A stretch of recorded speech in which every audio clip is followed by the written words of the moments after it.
ഇന്ന് നമ്മൾ നോക്കാനായി പോകുന്നത് NCERT 6ാം ക്ലാസ്സിലെ പൊളിറ്റിക്കൽ സയൻസ് ടെക്സ്റ്റ് ബുക്കിൻ്റെ 7ാമത്തെ ചാപ്റ്ററാണ്. ഈ ചാപ്റ്ററിൻ്റെ പേര് അർബൻ അഡ്മിനിസ്ട്രേഷൻ.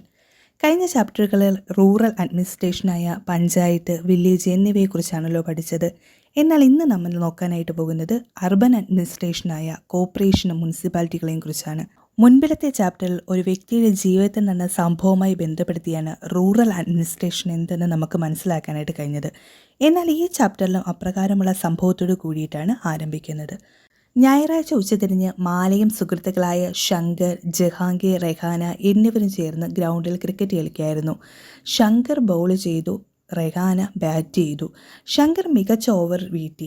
റെഹാന ഔട്ടായി. എന്നാൽ റെഹാന വീണ്ടും ബാറ്റ് ചെയ്യാനായിട്ട് തുടങ്ങി. ഔട്ടായത് അവൾ സമ്മതിച്ചു കൊടുത്തില്ല. നിരാശനായ ശങ്കർ ഒരു ഷോർട്ട് ബോൾ എറിഞ്ഞു. എളുപ്പമുള്ള ഒരു ക്യാച്ചിനായി അവൾ അത് അടിക്കുമെന്ന് പ്രതീക്ഷിച്ചു. റെഹാന പന്ത് ഉയരത്തിലടിച്ചു. ബോൾ സ്ട്രീറ്റ് ലൈറ്റിൽ തട്ടി. സ്ട്രീറ്റ് ലൈറ്റ് തകർന്നു. റെഹാന നിലവിളിച്ചുകൊണ്ടോടി. റെഹാനയുടെ വീടാണ് ഏറ്റവും അടുത്തുള്ളത്. അവൾ ഓടി അമ്മയോട് എന്താണ് സംഭവിച്ചതെന്ന് പറഞ്ഞു. കഴിഞ്ഞ പ്രാവശ്യം ഇതുപോലെ അവരുടെ അയൽവാസിയായ നിർമ്മല എന്ന വ്യക്തിയുടെ ജനൽ തകർത്തപ്പോൾ അവരുടെ പോക്കറ്റ് മണിയെല്ലാം കളക്ട് ചെയ്താണ് അത് ശരിയാക്കി കൊടുത്തത്. ഇനി അവർ പോക്കറ്റ് മണി കളക്ട് ചെയ്യാൻ കുട്ടികൾ തയ്യാറാണ്. എന്നാൽ എവിടെയാണ്, എങ്ങനെയാണ് ഈ ക്യാഷ് കൊടുക്കേണ്ടത്, എങ്ങനെയാണ് ചെയ്യേണ്ടതെന്ന് അവർക്കറിയില്ലായിരുന്നു. അങ്ങനെയാണ് റെഹാന തൻ്റെ അമ്മയോട് ചോദിക്കാനായിട്ട് പോയത്. എന്നാൽ റെഹാനയുടെ അമ്മയ്ക്ക് ഈ കാര്യത്തെക്കുറിച്ച് വലിയ അറിവൊന്നുമില്ലായിരുന്നു. എന്നാൽ ലൈറ്റുകൾ മാറ്റി സ്ഥാപിക്കുന്നതിൽ ശ്രദ്ധിക്കുന്നത് നഗരത്തിലെ മുനിസിപ്പൽ കോർപ്പറേഷനാണെന്ന് അറിയാമായിരുന്നു.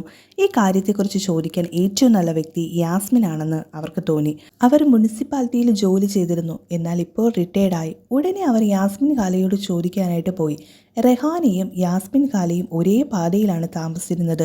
അവരും റെഹാനയുടെ അമ്മയും നല്ല സുഹൃത്തുക്കളായിരുന്നു. കുട്ടികളെല്ലാം ചേർന്ന് റെഹാനയുടെ അമ്മയോടൊപ്പം യാസ്മിൻ ഖാലയുടെ വീട്ടിലേക്ക് പോയി. അവരെ വിളിച്ചു. അവർ വാതിൽ തുറന്നപ്പോൾ എന്താണ് സംഭവിച്ചതെന്ന് കുട്ടികൾ പറയാനായിട്ട് തുടങ്ങി. തെരുവ് വിളക്കിനെക്കുറിച്ച് ചോദിച്ചു. ഞങ്ങൾ ക്യാഷ് തരാം, എവിടെ എന്ത് ചെയ്യണമെന്ന് ഞങ്ങൾക്കറിയില്ല. യാസ്മിൻ ഖാല ചിരിച്ചുകൊണ്ട് പറഞ്ഞു, തെരുവ് വിളക്കുകൾ പരിപാലിക്കുന്നത് മുനിസിപ്പാലിറ്റികളാണ്. മാലിന്യ ശേഖരണം, ജലവിതരണം, തെരുവുകളും മാർക്കറ്റുകളും വൃത്തിയായി സൂക്ഷിക്കുക എന്നിവയാണ് മുനിസിപ്പാലിറ്റികളുടെ ദൗത്യം. മാല പറഞ്ഞു, ഞങ്ങൾ മുനിസിപ്പാലിറ്റിയെക്കുറിച്ച് കേട്ടിട്ടുണ്ട്. മലേറിയയെക്കുറിച്ച് ആളുകളെ അറിയിക്കുന്നതിനായി അവർ നഗരത്തിന് ചുറ്റും പോസ്റ്ററുകൾ ഒട്ടിച്ചിട്ടുണ്ട്. യാസ്മിൻ പറഞ്ഞു, ശരിയാണ് നീ പറഞ്ഞത്. മുനിസിപ്പാലിറ്റിയുടെ ദൗത്യമാണ് സിറ്റിയിൽ രോഗങ്ങൾ പടർന്നു പിടിക്കാതെ അതിനെ തടയുകയും ജനങ്ങളെ രോഗങ്ങളെക്കുറിച്ച് ബോധവാന്മാരാക്കുകയും ചെയ്യുന്നത്. സ്കൂൾ, ഹോസ്പിറ്റൽ എന്നിവയെ നന്നായി നോക്കുക എന്നതും മുനിസിപ്പാലിറ്റികളുടെ ദൗത്യമാണ്. പൂന്തോട്ടം, അതിൻ്റെ മെയിൻ്റെനൻസും മുനിസിപ്പാലിറ്റികളുടെ ഉത്തരവാദിത്വമാണ്. യാസ്മിൻ്റെ സിറ്റി പൂനെയിലാണ്. പൂനെ എന്ന് പറയുന്നത് വലിയൊരു സിറ്റിയാണ്. പൂനെ വലിയൊരു സിറ്റി ആയതുകൊണ്ട് തന്നെ ഈ സിറ്റിയെ മുനിസിപ്പൽ കോർപ്പറേഷൻ എന്നാണ് അറിയപ്പെടുന്നത്.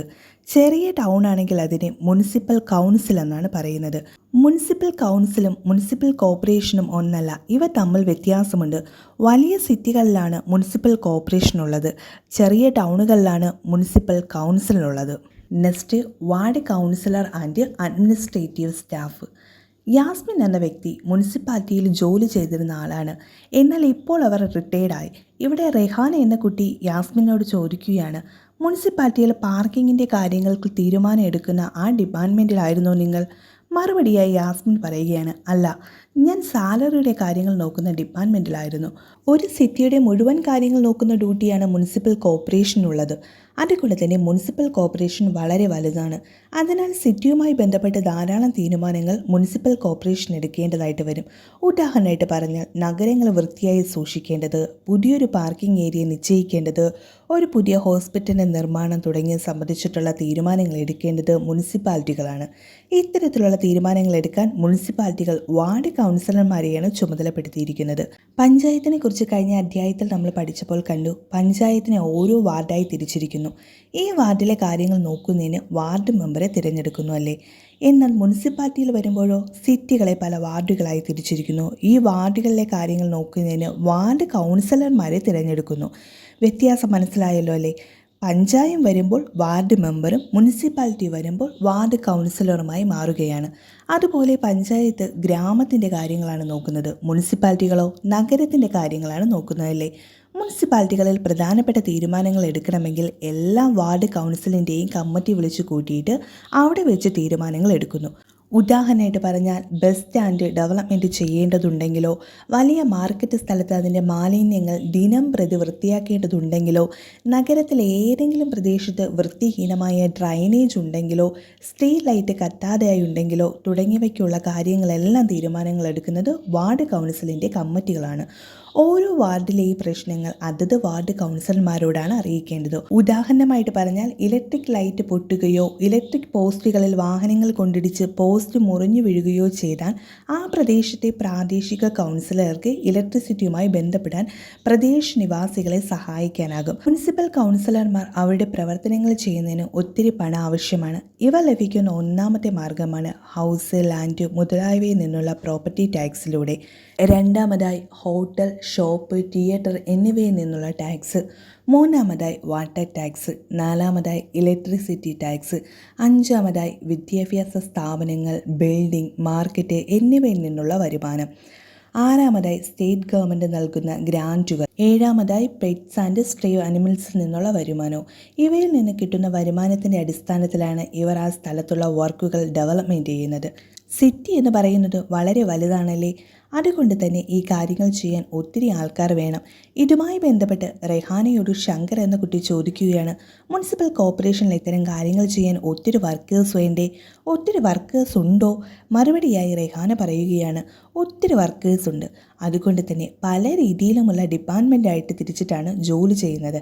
ആദ്യത്തേത് വാട്ടർ ഡിപ്പാർട്ട്മെൻറ്റ്, രണ്ടാമത്തേത് ഗാർബേജ് കളക്ഷൻ ഡിപ്പാർട്ട്മെൻറ്റ്, മൂന്നാമത്തേത് ഗാർഡൻ ഡിപ്പാർട്ട്മെൻറ്റ്, നാലാമത്തേത് റോഡ് ഡിപ്പാർട്ട്മെൻറ്റ്, അഞ്ചാമത്തേത് സാനിറ്റേഷൻ ഡിപ്പാർട്ട്മെൻറ്റ്. സാനിറ്റേഷൻ ഡിപ്പാർട്ട്മെൻറ്റിലെ അക്കൗണ്ട് സെക്ഷനിലാണ് യാസ്മിൻ വർക്ക് ചെയ്തിരുന്നത്.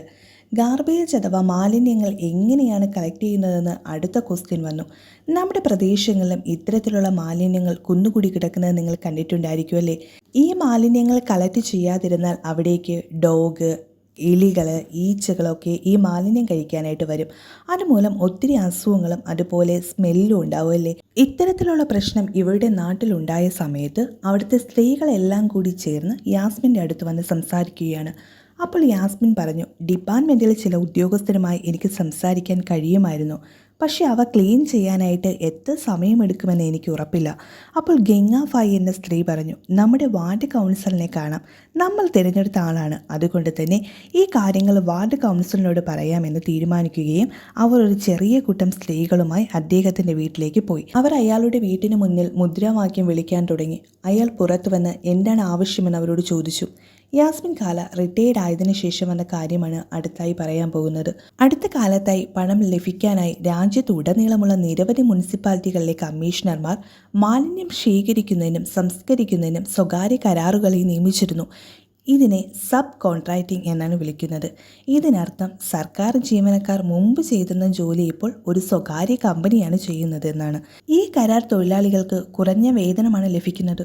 അതുപോലെ അവരുടെ ജോലി താൽക്കാലികവുമാണ്. മാലിന്യം ശേഖരിക്കുന്നതും തികച്ചും അപകടകരമായ ജോലിയാണ്. പലപ്പോഴും ഈ കരാർ തൊഴിലാളികൾക്ക് സുരക്ഷാ നടപടികളിലേക്ക് പ്രവേശിക്കാനായിട്ട് സാധിക്കുന്നില്ല. ജോലി ചെയ്യുമ്പോൾ അവർക്ക് പരിക്കേറ്റാൽ ശ്രദ്ധിക്കപ്പെടുന്നതുമില്ല. ഗംഗാഫായി അവിടെ ചെന്ന് പ്രദേശത്തെ സ്ഥിതികൾ അദ്ദേഹത്തിനോട് വിവരിച്ചു. അടുത്ത ദിവസം കമ്മീഷണറെ കാണാൻ അവരോടൊപ്പം പോകാമെന്ന് അദ്ദേഹം വാഗ്ദാനം ചെയ്തു. കമ്മീഷണർക്ക് കൊടുക്കാൻ മാലിന്യം ശേഖരിക്കുന്നില്ലെന്ന് പറഞ്ഞ് പ്രദേശത്തെ മുതിർന്നവരെല്ലാം ഒപ്പിട്ട നിവേദനം കൊണ്ടുവരാൻ അദ്ദേഹം ഗംഗാഫായിയോട് ആവശ്യപ്പെട്ടു. പ്രാദേശിക ശുചിത്വ എഞ്ചിനീയറെ അടുത്ത ദിവസം അവരോടൊപ്പം കൊണ്ടുപോകുന്നത് നല്ലതായിരിക്കുമെന്ന് അദ്ദേഹം അഭിപ്രായപ്പെട്ടു. ശുചിത്വ എഞ്ചിനീയർക്ക് കമ്മീഷണറുമായി സംസാരിക്കാനും സ്ഥിതി എത്ര മോശമാണെന്ന് സൂചിപ്പിക്കാനും കഴിയും. അന്ന് വൈകുന്നേരം കുട്ടികൾ വീടുതോറും കയറി കഴിയുന്നത്ര കുടുംബങ്ങൾ നിവേദനത്തിൽ ഒപ്പിട്ടുവെന്ന് ഉറപ്പുവരുത്തി. അടുത്ത ദിവസം രാവിലെ ഒരു വലിയ കൂട്ടം സ്ത്രീകളും വാർഡ് കൗൺസിലറും സാനിറ്റേഷൻ എഞ്ചിനീയറും മുനിസിപ്പൽ കോർപ്പറേഷനിലേക്ക് പോവുകയാണ്. ഈ വലിയ സംഘവുമായി കൂടിക്കാഴ്ച നടത്തിയപ്പോൾ കമ്മീഷണർ പറഞ്ഞു, മാലിന്യം കളക്ട് ചെയ്യാൻ മുനിസിപ്പൽ കോർപ്പറേഷനിൽ വേണ്ടത്ര ട്രക്കുകളില്ല എന്ന് ഒരു എക്സ്ക്യൂസ് പറഞ്ഞു. എന്നാൽ ഗംഗാഫായി സ്മാർട്ടായിട്ട് മറുപടി പറഞ്ഞു, നിങ്ങൾക്ക് റിച്ച് ലൊക്കാലിറ്റിയിൽ നിന്ന് മാലിന്യങ്ങൾ ശേഖരിക്കാൻ ആവശ്യമായ ട്രക്കുകളുണ്ടല്ലോ. അതെ, ഉടൻ തന്നെ ഇത് പരിഹരിക്കുമെന്ന് അദ്ദേഹം പറഞ്ഞു. 2 ദിവസത്തിനുള്ളിൽ ഇത് ചെയ്തില്ല എങ്കിൽ സ്ത്രീകൾ മാത്രമുള്ള സമരമുറയിലേക്ക് നീങ്ങുമെന്ന് ഗംഗാഫായി പറഞ്ഞു. ഇവയെല്ലാം കേട്ട ശേഷം റെഹാന ഗംഗാഫായിയോട് ചോദിക്കുകയാണ്, തെരുവുകൾ വൃത്തിയാക്കപ്പെട്ടോ?